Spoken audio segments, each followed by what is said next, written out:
नमस्कार दोस्तों, मैं आपका दोस्त रवि भूषण एक बार फिर से आपके सामने उपस्थित हूँ एक बहुत ही मजेदार वीडियो के साथ। दोस्तों, हम भारतीयों में किसी भी मुद्दे पर आपसी सहमति बने या न बने, लेकिन एक मुद्दा ऐसा है जिस पर सभी की सहमति होती है और वह है जम्मू कश्मीर का मुद्दा।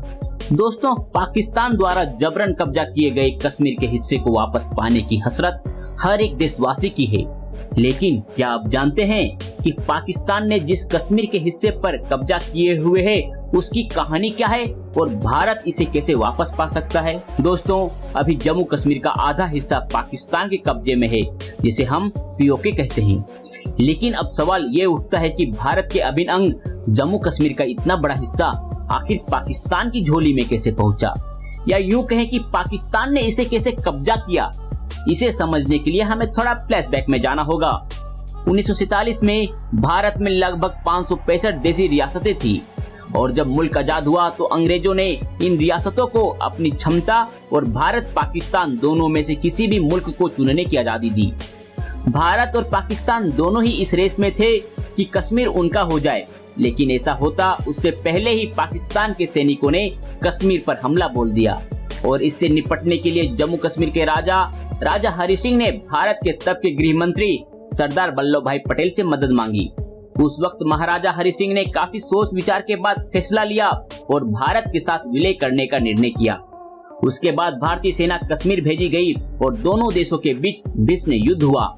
इस हमले का भारतीय सेना मुंहतोड़ जवाब दे ही रही थी कि इसी बीच उस वक्त के प्रधानमंत्री पंडित जवाहरलाल नेहरू कश्मीर का मुद्दा लेकर यूनाइटेड नेशन पहुंच गए और शांति से मामले का हल निकालने की अपील की। इसके चलते बीच में ही युद्ध विराम की घोषणा हो गई और एलओसी बनाई गई, जो सेना जहां थी वहीं रोक दी गई। फिर 1949 में दोनों देशों के बीच सीज फायर लाइन भी बनी, मगर तब तक पाकिस्तान ने जम्मू कश्मीर के एक बड़े हिस्से पर कब्जा कर चुका था।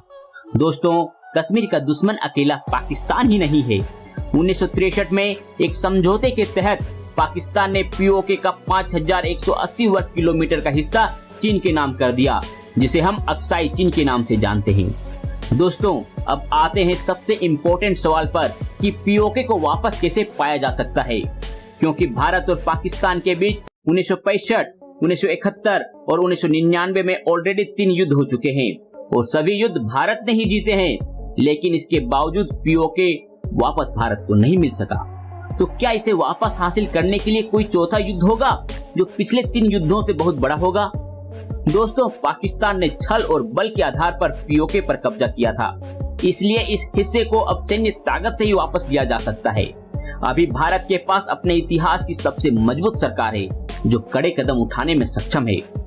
लेकिन युद्ध के अलावा दूसरा एक और रास्ता है, वो ये है कि पीओके के लोगों को अपने साथ ले आना। जम्मू कश्मीर में धारा 370 हटने के बाद जाहिर सी बात है वहाँ अब काफी विकास हो रहा है और वहाँ के विकास को देखकर पीओके की जनता भारत में शामिल होने के लिए बीच बीच में पाकिस्तान सरकार के खिलाफ विद्रोह भी करती रहती है।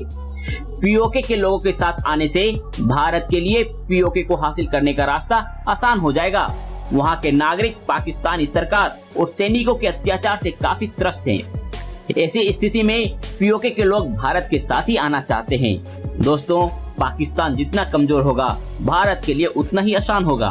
पाकिस्तान ऑक्यूपाइड कश्मीर में पाकिस्तान की काफी आर्मी रहती है, इसलिए वहां ऑपरेशन के लिए हमारे तीनों सेनाओं का आपस में तालमेल से काम करना बहुत ही जरूरी है।